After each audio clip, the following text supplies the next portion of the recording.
नमस्ते प्रणाम। आप लोग सुनिए, एक छोटा सा होली गीत है, कैसा लगता है ज़रूर आप लोग बताइएगा। अरे फागुन के मधमस्त महीना, ये पिया छोड़ के नौकरिया तू घर आ जा। अरे फागुन के मधमस्त महीना, ये पिया छोड़ के नौकरिया तू घर आ जा।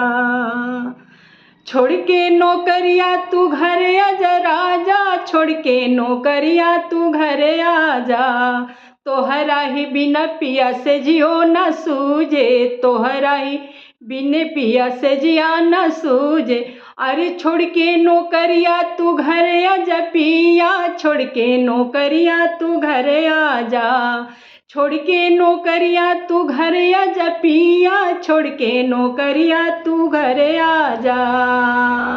ना हम चाही राजा तोहार रुपिया, ना हमें चाही राजा तोहार रुपिया।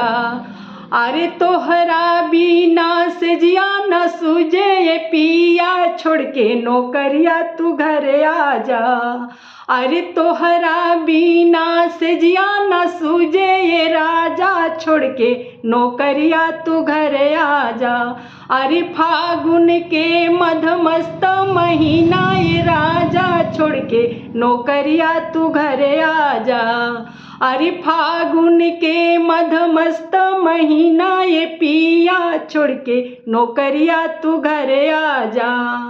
अरे फागुन के मधमस्त महीना, ये राजा छोड़ के नौकरिया तू घर आजा। धन्यवाद दोस्तों, होली गीत कैसा लगा ज़रूर आप लोग बताइएगा।